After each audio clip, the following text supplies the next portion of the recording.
digitalmente al ex primer ministro Pedro Cateriano, que fue aludido ayer por un congresista de Perú Libre, es el señor Flores, sugiriendo que él había tenido información sobre el atentado cruento que tuvo lugar el mes de mayo pasado en Vizcatán del N, antes que las autoridades oficiales. Pedro Cateriano, muy buenos días. Buenos días, Fernando. Encantado de estar con ustedes. No le sorprende mucho estas insinuaciones hechas por algunos miembros de Perú Libre, porque las habían formulado ya cuando sucedieron esos hechos terribles. Efectivamente, luego de ocurrido este condenable y lamentable atentado terrorista, el señor Vladimir Cerrón publicó un tuit señalando temerariamente y sin ninguna prueba que había sido un montaje de la derecha. Y bueno, para mi sorpresa, Vladimir Cerrón es seguidor de mi cuenta de Twitter. Entonces tuve la oportunidad de refutar esa mentira, que dicho sea de paso, suele ser una especie de maniobra política que emplea la izquierda radical siempre para atacar a las Fuerzas Armadas.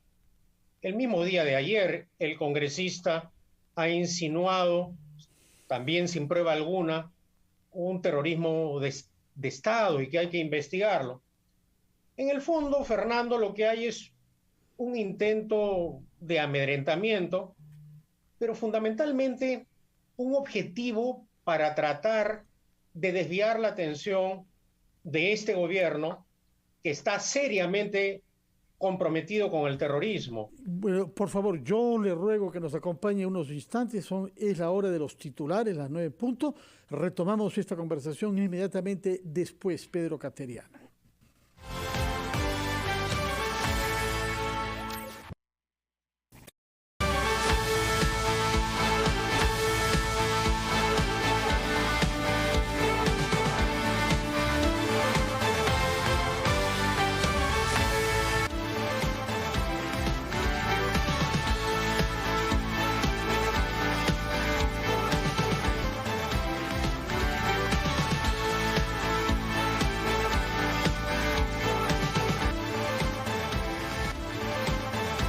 Estamos entrevistando al ex primer ministro Pedro Cateriano a propósito de las afirmaciones e insinuaciones que hizo sobre él ayer acá el congresista de Perú Libre, Alex Flores. Nos ha dado el contexto político, señor Cateriano, de su respuesta a Flores respecto de los atentados, del atentado terrorista que hubo en Vizcatán del N en mayo pasado. Pero él creía estar basado en un hecho fáctico, en un hecho puntual, que es que usted habría accedido a una información sobre los hechos antes que las autoridades. Bueno, quien accedió primero fue el señor Vladimir Cerrón, porque él publicó ese tuit que yo refuté. ¿Acaso si el señor Cerrón no hubiese tenido esa información que, repito, estaba basada en la falsedad y afirmó que la derecha había montado ese atentado? ¿Acaso no hubiese respondido? Pero yendo al fondo del asunto, Fernando, acá, repito, hay un intento de distracción del partido de gobierno. El presidente Castillo, durante su campaña presidencial en la recta final, declaró que no eran chavistas ni terroristas. Y su primer acto de gobierno es nombrar como presidente del Consejo de Ministros a una persona que públicamente ha acreditado su admiración a la delincuente terrorista Edith Lagos. Este no es un infundio de un adversario político, este no es un invento, esto es un hecho que ha probado la prensa.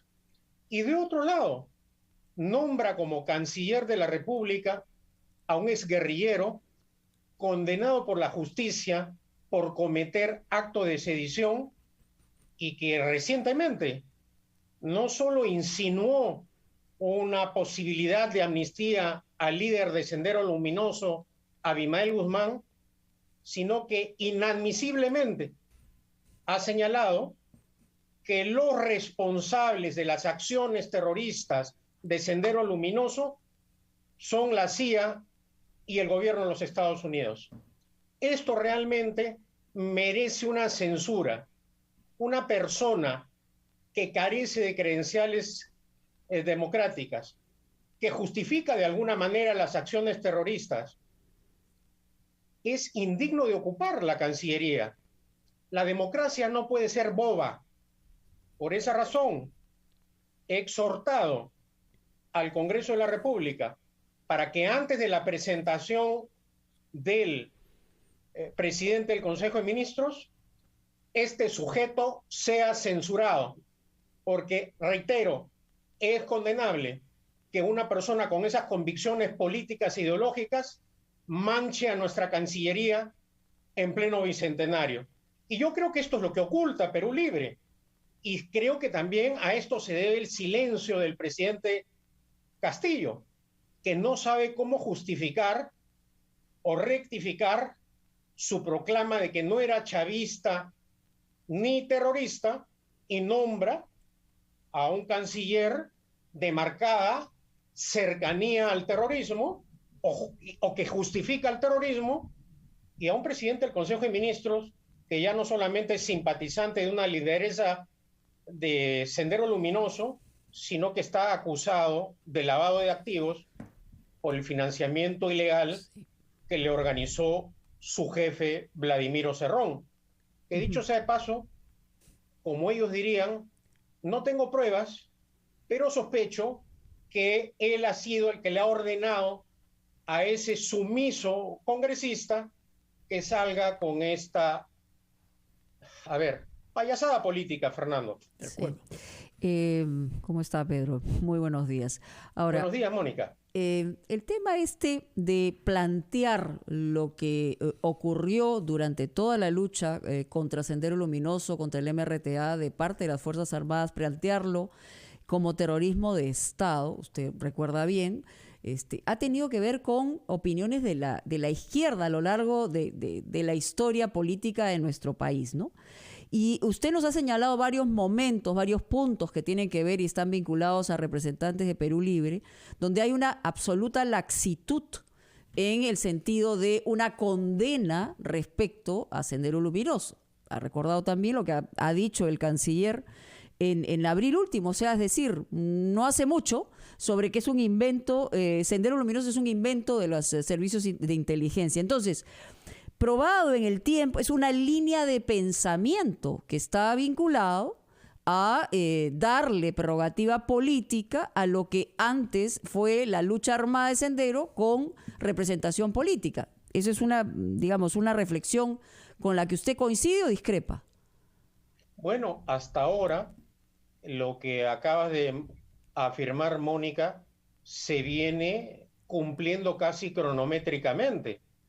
Es más, ayer, por ejemplo, que se ha divulgado una conversación telefónica del primer ministro interceptada legalmente, utiliza los términos de los comunistas, camarada para acá, camarada para allá. Y es que en el fondo no pueden ya ocultar que el partido que ha accedido al poder mediante métodos democráticos es un partido marxista-leninista que no cree en la democracia.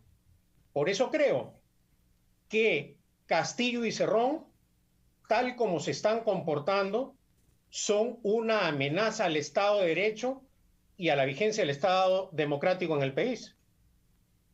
De acuerdo, pero usted reconocerá que ha habido siempre también en el Perú corrientes de izquierda que repudiaron el terrorismo. Es el caso de Barrantes, el alcalde, por ejemplo, y es por eso que han habido muchos dirigentes de izquierda que han sido asesinados también por Sendero Luminoso, ¿no es cierto?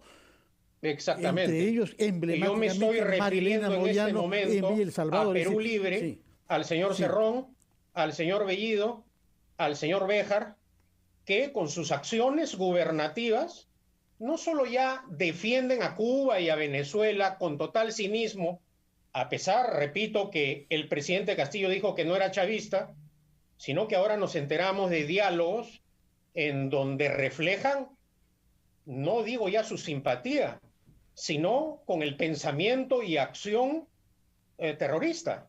Porque ¿qué cosa quiere decir el señor Béjar cuando sostiene que los verdaderos responsables de la acción terrorista de Sendero Luminoso son la CIA y el gobierno de los Estados Unidos. Debo decir, Fernando, también que llama la atención la lentitud con la que viene actuando el Parlamento. El Congreso de la República tiene instrumentos legales para aclarar estos temas. Uno de ellos podría ser, por ejemplo, como he planteado, la censura inmediata a Béjar, porque su presencia en el gabinete amenaza la credibilidad y reputación del país a nivel internacional. Y eso no lo podemos tolerar.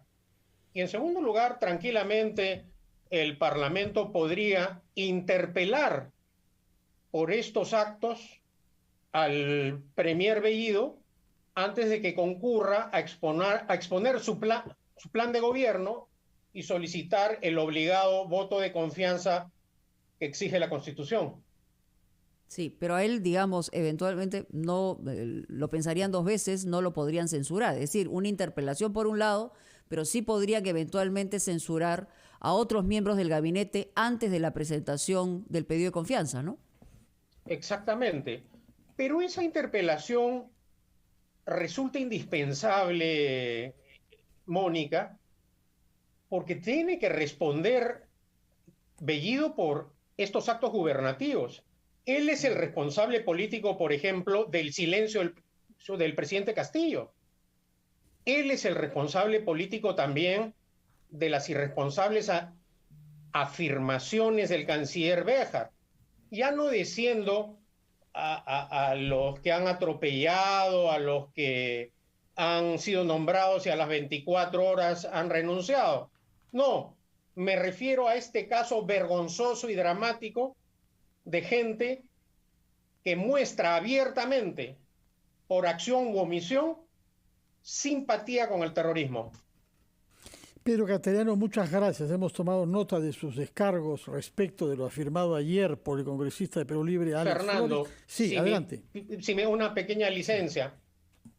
Cuando fue nombrado presidente de la Comisión de Defensa Jorge del Castillo, antes de que disolviera ese Congreso el presidente Vizcarra, acusó también falsamente de una inexistente falla en el satélite Perusat, seguramente por órdenes de su malogrado líder.